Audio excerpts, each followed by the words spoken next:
Hello, I heard that you want to learn how to crochet. Well, in this video, we'll be showing you all the different stitches you can start learning to begin your project.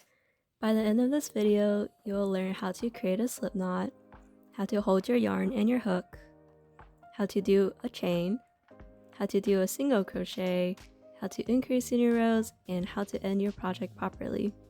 Also, these chapters will be marked on the top right corner of the screen so that you can easily follow along. By knowing these basic stitches, you'll be able to do beginner's project like these, and if you don't know what materials to get, check out my last video. Let's get started. Getting started in crochet is easy. For today, I'm going to be using a weight 4 yarn, preferably something white like this. Going to be using a 5mm crochet hook. You can get this at almost any yarn store or even online. And finally, I'll be using a pair of scissors to end off my project. So first, we're going to start off by creating our slip knot. This is the basic starting point that any crochet pieces can build off of. What you're going to do is you want to leave enough material here for your string to actually create the slip knot. Put your fingers like so. And then I'll show you the way that I do it first, where you put your right hand over, creating the loop, and then make sure you kind of hold it here.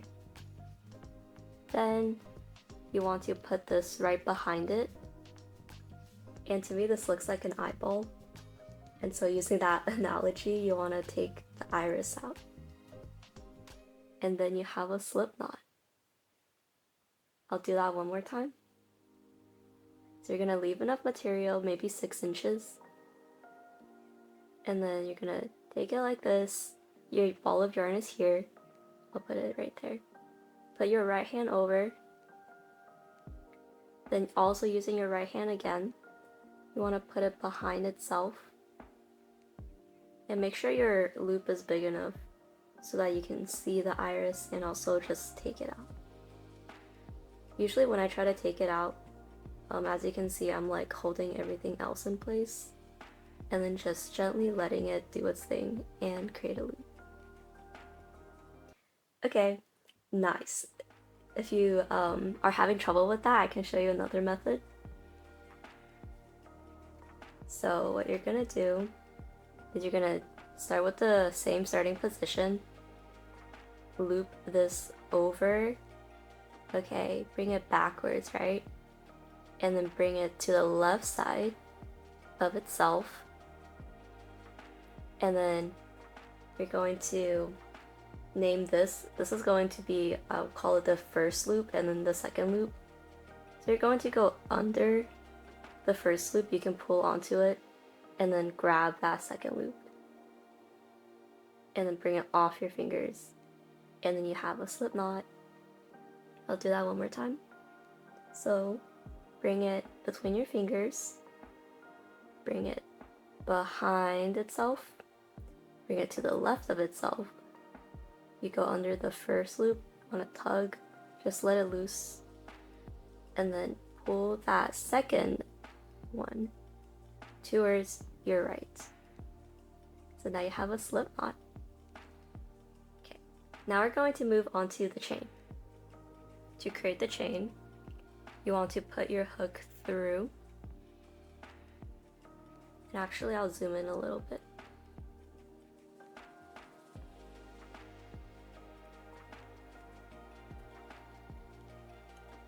And this is where you tighten your slip knot onto the hook, but not too tight so it can still comfortably move around. And make sure that your loop has enough space here and still enough space here. Like some common mistakes that I see when beginners are crocheting is they put it here, or they might even put it here. So the proper position that I usually do is I put it right here, and then my fingers are somewhere here.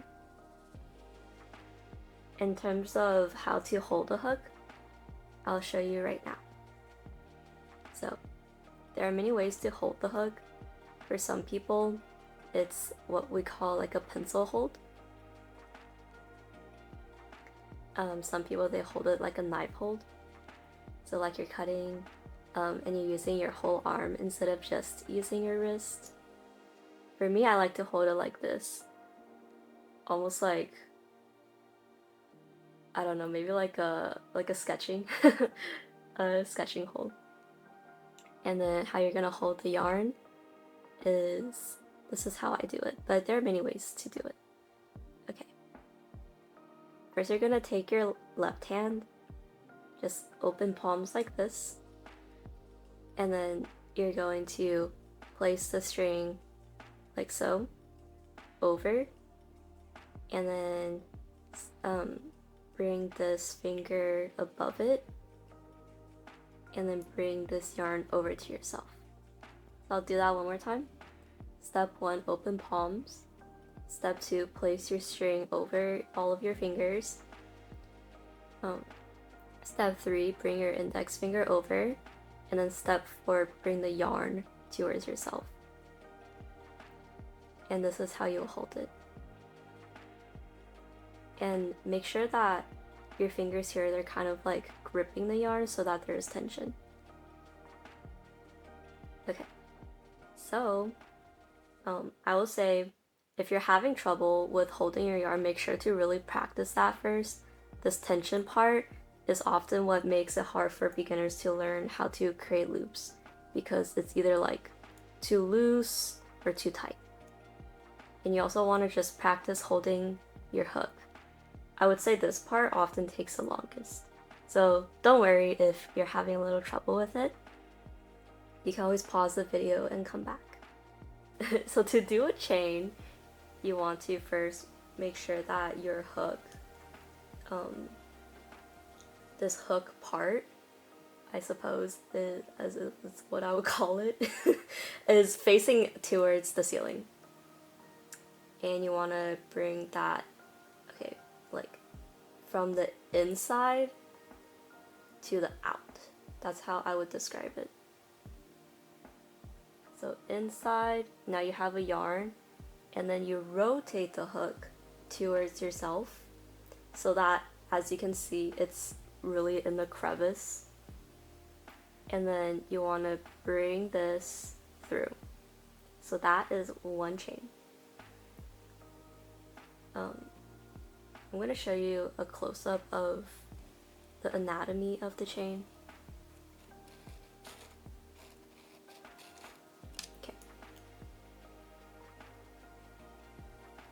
Can you see that there's like a lot of more space here? It's almost like a teardrop.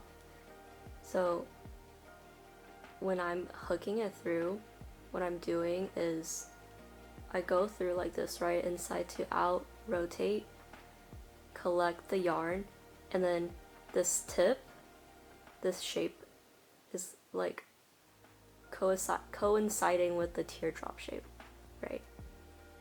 I'm gonna do that one more time. And also, if your hook falls off like this, it's okay. What you're going to do is either just put your hook through right in, but if you're not sure, like, am I supposed to go like this way through or this way through, like I forgot, you just want to undo one loop and then put it through. So once again, you're going to bring that through. And notice how I'm holding it here and then keeping it tension here. This is where I'm stabilizing the whole project, and this is where I'm keeping the yarn straight and tidy. And then with my right hand, I'm going to go from the inside out. Again, I'm having this part facing towards the ceiling, and then once I collect the yarn, that's when I can rotate it and then follow the teardrop shape of the chain and then bring it through. So I'll do that a few more times so you guys can see.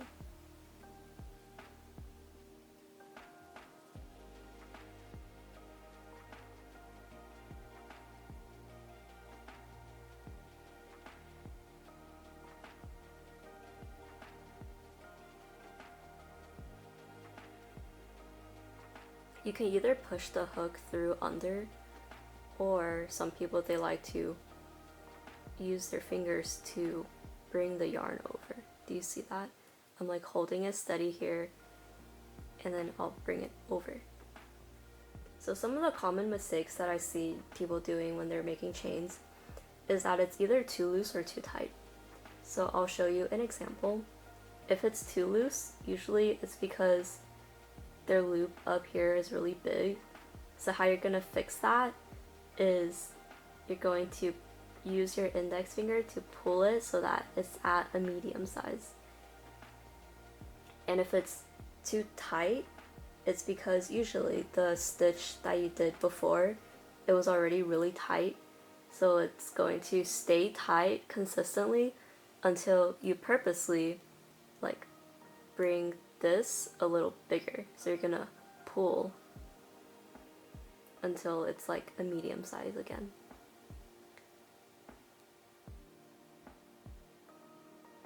Hopefully I'm going at a good pace. Let me know if you guys think I should go faster or slower, and then I'll try to make it like a better pace for you guys the next video. Okay, so as you can see, now we have a little chain. So once you are comfortable with creating a chain, we can now move on to the next step. Essentially what we're doing is creating the second row by building it on top of this foundational row of a chain. First of all, a hot tip: the chain, it has a front and a back side. You want to always make sure that you're crocheting it into the front side. And how do you tell is in the front side it'll look kind of like a braid, or there'll be a lot of V shapes going down. But if you see that there's almost like a little knot in the middle of them and it's not really flat, that's the back side. So you always want to crochet into the front side. Okay. Again, how do we start? We're going to hold our hook the way that we're comfortable with, and then hold our yarn like so. Okay. This is how I do it, by the way, but if you have like another way that you're comfortable with, that's fine too.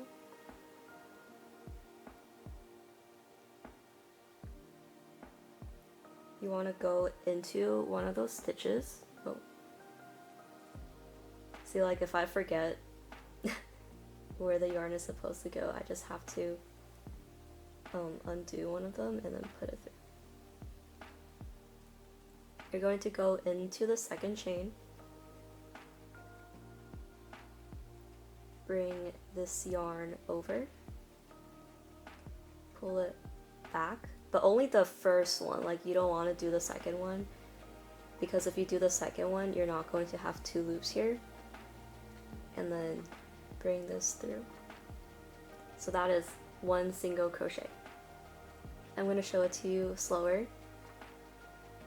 I'm going to put the hook into the stitch that I didn't use yet.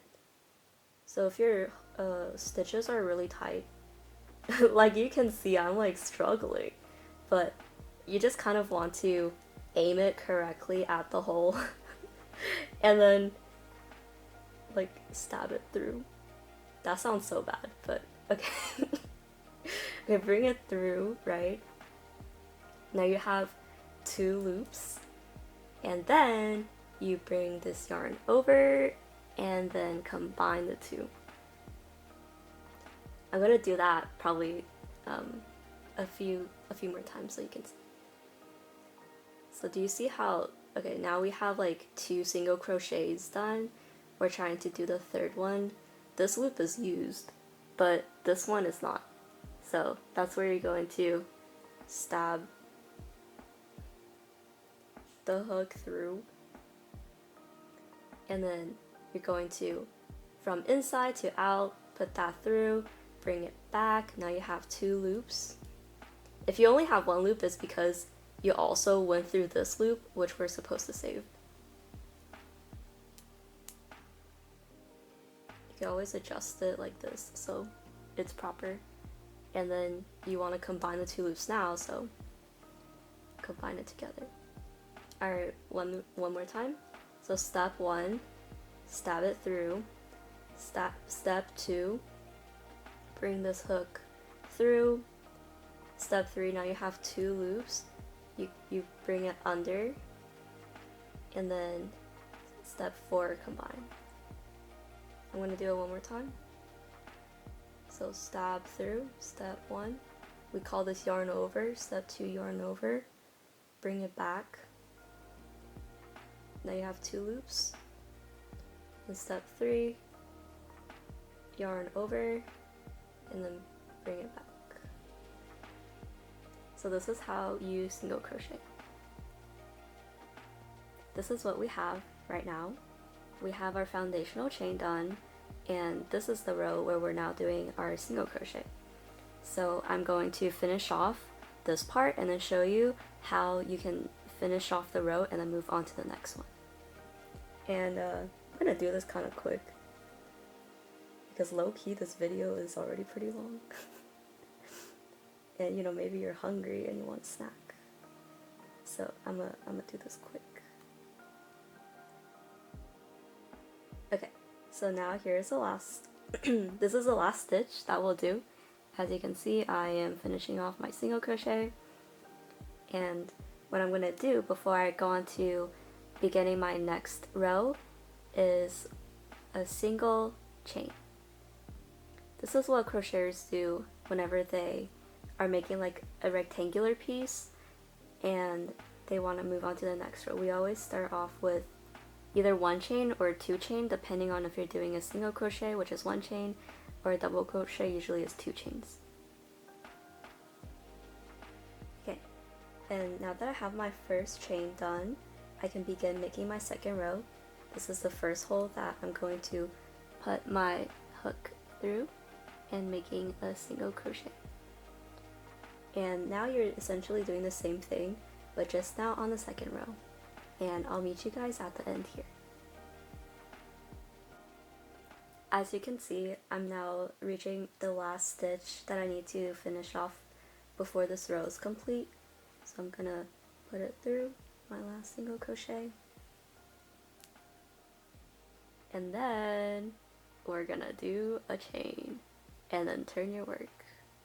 And you're gonna keep doing this until your hands fall off. I'm just kidding. You're gonna keep doing this until you basically get like a square, or if you're doing like a super long rectangle, it's gonna become a scarf. And I'll meet you there. Hi guys, so I just finished making my square, and now I'm going to finally show you how to finish off your project. After you've finished off your final single crochet, you're going to chain and then cut your string, and just make sure to leave enough material here. Don't cut it like too short because you're gonna pull it through and then tug. And now you have your first square. You know, we might call it a square, but one can always call it like a cup holder or like a coaster. You know, you can give this to your hamster for a blanket. Like, you just made a blanket. Congratulations. Congrats, you made it to the end of the video, and now you have your first project done. You should be proud of the fact that you finished your single crochets and your chain. Those are pretty hard to do at first, but the more you do it, the more it'll become easier and the faster you'll get. If you want to follow for the next part where I talk about double crochet and half double crochet, make sure to subscribe, and I'll see you next time. Bye!